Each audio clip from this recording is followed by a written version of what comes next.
No, crosses it in, can he? He does. Green heads it. He comes to no, but it's a goal here. But he's offside. And I've just celebrated like a gimp. Hey, never mind. We've all done it. You know you have. Don't lie.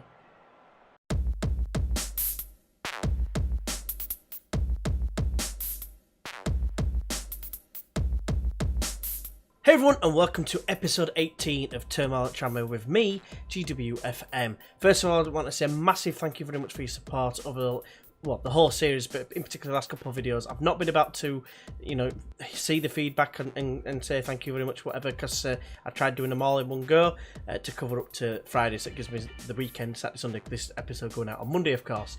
So I just want to say thank you very much for the support. Also, and obviously that includes comments and likes and etc. and actually watching it as well, which is greatly appreciated. But also, thank you very much for the feedback on the quiz things. Now, I've got a secondary quiz question now, which is how would you like it to be done? I was thinking, could it be like a quiz question on like every episode, or would it be every 4 or 5 episodes, or by the end of the week if it's every 5 days do it on the Friday, like a Friday quiz, like a couple of questions. Or do we just do an end of the season jobby where we just do, I might do like 10 questions or something like that. Let us know in the comments. One example I would do for if it was a one question per episode, like for instance, one question I've got right now, which I've just had a look now just before starting the recording, is last season in the FA Cup we got to the first round, we got knocked out by Lincoln City, but what was the score? Basically, that's the sort of thing I would be doing. Let us know what you think in the comments below. If you want to answer that question, by all means you can do. But yeah, I think that's... I'm going to be doing it, but just in what sort of way. But yeah, let us know. Into the video though, and I've got the notes written down. And we've got a little bit to get through, so let's just get into it, shall we? So when you joined us last time, I said that the next game was going to be the League Cup, unless it was a League 2 opposition, where it ended up not being League 2 opposition. It's ended up being Derby County. So it's going to be a very tough game. But in between that, we had a game against Walsall, which we beat them 4-1. It was a bit of quite a close game, really. We were just far more clinical, and it was that man, Raul Correa, for his first start, gets a hat-trick, and Devante Jacobs as well. So that was very pleasing indeed. And next up, we had Grimsby. We absolutely destroyed. Couldn't score. I left Correa on the bench, because that's his reward for getting a hat-trick. Because I'm trying to rotate the strikers somewhat, and I gave Alabi a go, and he ended up playing third. He ended up doing a James Norwood and missing a couple of one-on-ones with the keeper. So I brought on Correa with half an hour to go, and sure enough, he scored. And he's the reason why I'm a little bit like, shall I even bother bringing another striker in? Because it seems like it could be pointless at the minute, because I've already got 2 other strikers. It would mean losing one of them, and I don't really want to, because, well, the poster wise, it means some extra effort on changing the thumbnail. But anyway, very pleasing so far, and the table as a result looks like this. That's right, boys and girls. I am the Messiah, apparently. I'm not. But anyway, it's probably just luck at the minute, early days, but I'm really pleased with the fact that we've got Raul Correa top of the goal scorers list, as well as player of the matches. We've got Granson. Obviously it's only 1, but for some reason he's in there. That was in the last game against Grimsby Town, playing centre half, so that's very pleasing. It's very reassuring that he was playing fullback last season. He's moved across to centre back when he's covering. It's going to be rotating, and he's able to do a job and actually perform to a high standard. So that's very pleasing. It's testament to the signings that we've brought in. Speaking of which, there's a couple of potential ingoings and outgoings. Only one each way sort of thing. First of all, I'll show you the first one that's going to be going out. And unfortunately, it's one of the originals. It's Ollie Norburn. He said backup on his, where it says not needed here, on his status. So I thought he'd be alright just to hang fire, and if there's some injuries, he'll be able to come in. But unfortunately, he started kicking up a fuss. I asked Dunn, who's the captain, to try and have a word with him. It didn't work. He's never really going to get games. He's not a starter for us. And it's just a case of, if he wants football, I'm going to have to let him go. I've got no choice. I'm going to have to let him go. So Crawley Town are in for him, I think, at the minute. Let's have a quick look. Yeah, Crawley Town. I've accepted a bit of nothing because for some reason, whenever this happens, you can never sell them for any monetary value. It's a pain in the dick, to be fair, when you try to raise money. But it is what it is. It'll get him off the wages at least. It's 925 quid saved, so that's very, very handy at least. And yeah, we move on to Pastures New for him, and we'll go in for someone else who I will show now. And it's Luke Murphy. What up all night for Luke Murphy? What up all night for Luke Murphy? And You can probably see why, and it's loan paying £2,000 of his wages. Who knows? It's not a done deal. He might reject us. We'll have to wait and see. So finances, they're looking decent, to be fair. They're in the black for the first time since December, so that's good. Which the rate that we're making money, if I just go into income, it's going up. I mean, the gate receipts alone is decent, and if I go to the expenditure and the wages, it's everything just seems to be coming up Millhouse. Really, it's balancing out, and we're making a little bit of money. So that extra $2,000 for the wages on Murphy is why I'm thinking I might be able to afford it, or should be able to afford it. Then this, I decided to ask. I've been reading a bit of the chat and stuff in to do with Football Manager community and stuff. And one person in particular, the Northman, Paul, it's called. He's very big in building the clubs up. When you start at the bottom, building them up and making sure that you're ready, rather than just firing straight into the leagues and whatever. So it's better to have a backup plan where you've got youth to come through your ranks and you can fall back on them should everything go wrong. And basically, he was saying, youth recruitment and youth facilities, what's more important? He said youth recruitment is probably slightly better. It needs to be slightly better for the chance of decent players coming through. So I asked Matt Palios. He was happy to go along with it, and I think we're now at average. I think it is, if I just double check it now. Yeah, it's average youth recruitment. I think it was below average before. I forgot to check it beforehand, but some of his facilities are still not great. I mean, we've got poor data analyst facilities, which it is what it is. Data analyst is it needed?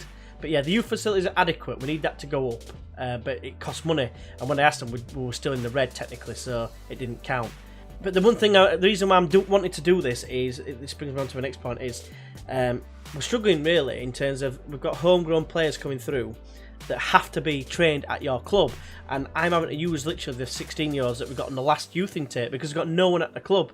So it makes sense to improve it whatever we can in terms of the youth side of things, just so we've got people who are going to be of a decent standard or even decent potential to get us up, because the current ones that we have, I'll quickly just show you now. You might have seen them on the last couple of episodes. I've got 3 actually.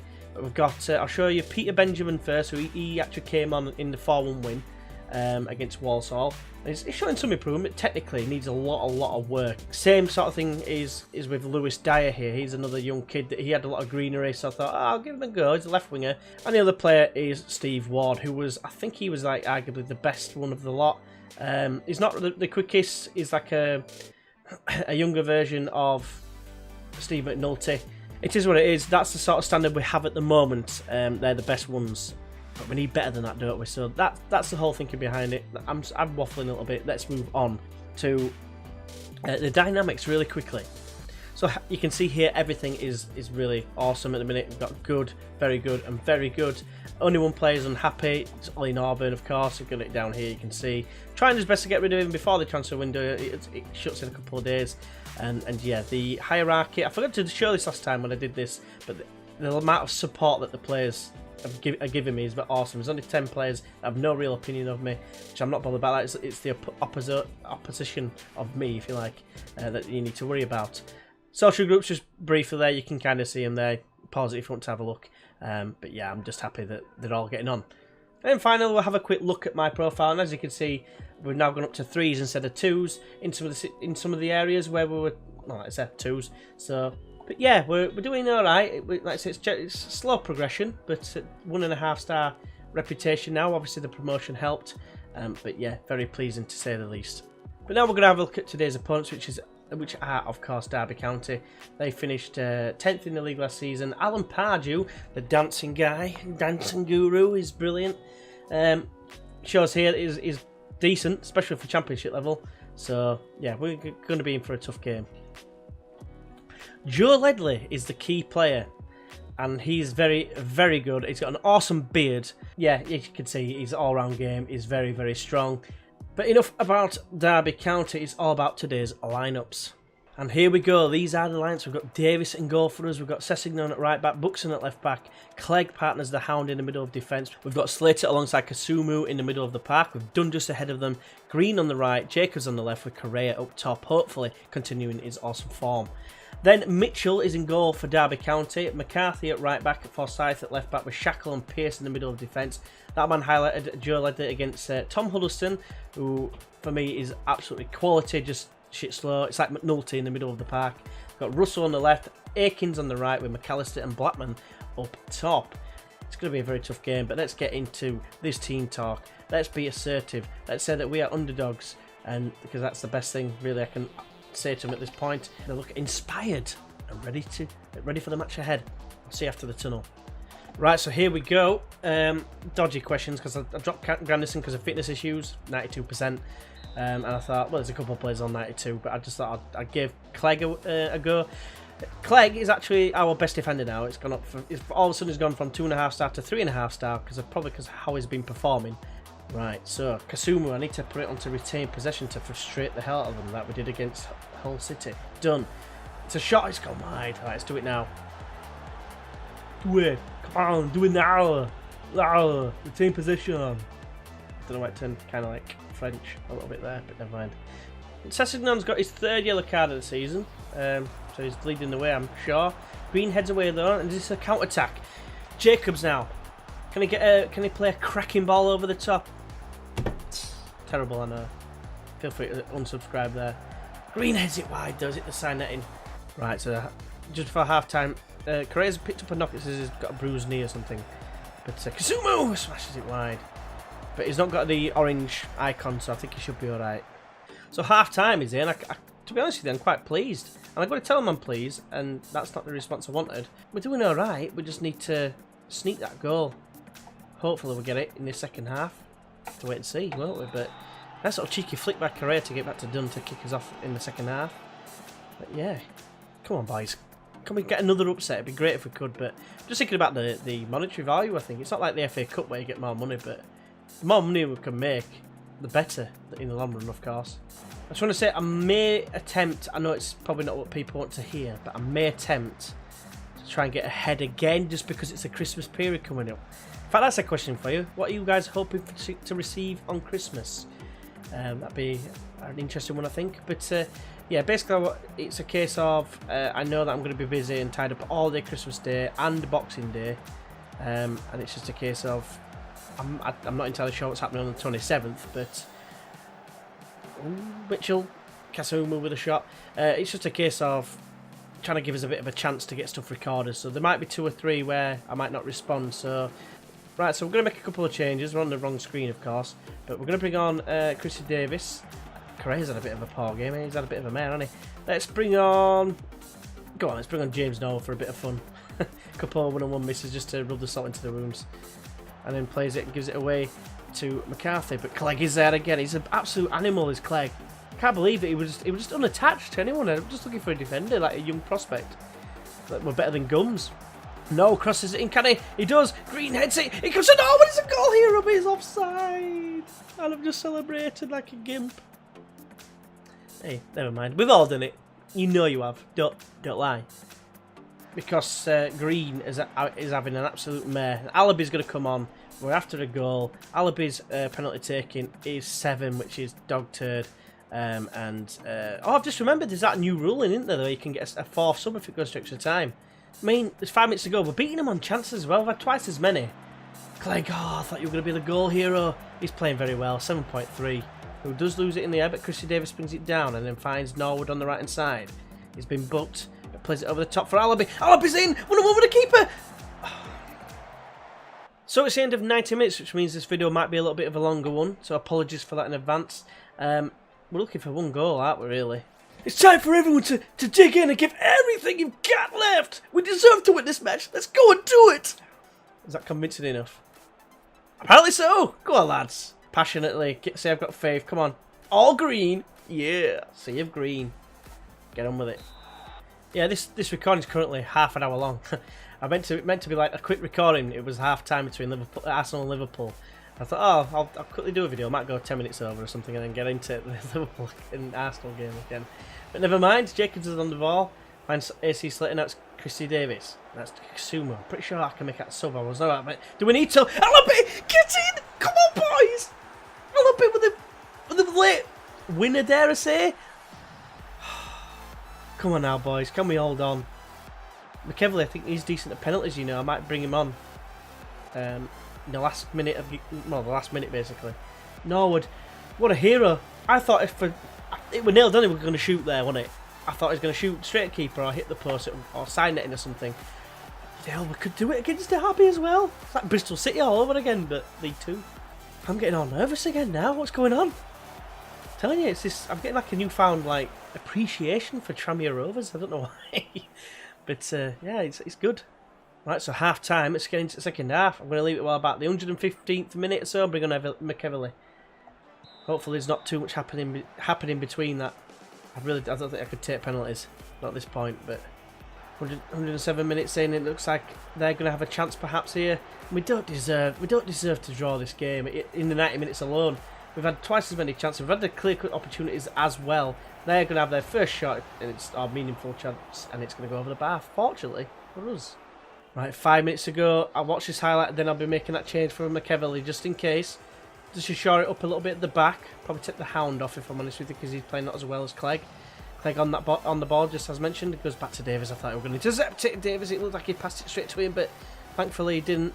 He's played through the hound, knocks it clear towards Alabi, loses out in the air. Slater heads it to Christy Davies. It's a nice bit of play there from him to find Norwood.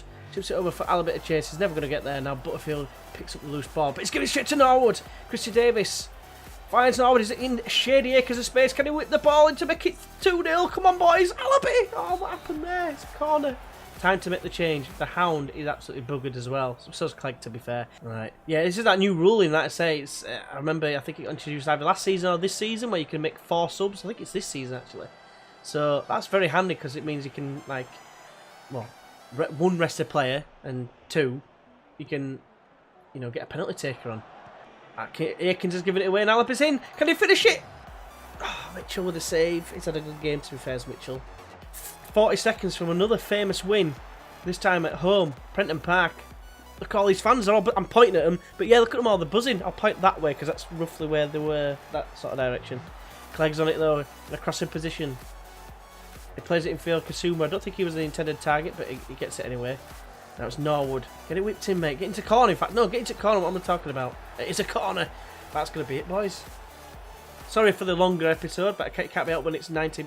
It's extra time. Go on, hit it, Jacobs. Overhead kick. Oh, no. Go in corner. Go in corner. Get in the corner. No! Go in the corner. He's just going to hoof it. And this is where the score.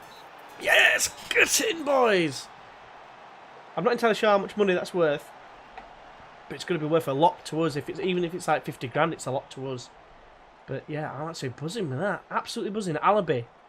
Making that change, you know. It's, who was that playing awesome? Norwood. Fantastic, mate. Well played. I think he came on as well, did he? Yeah, came on as a sub. And got man at match. What a hero.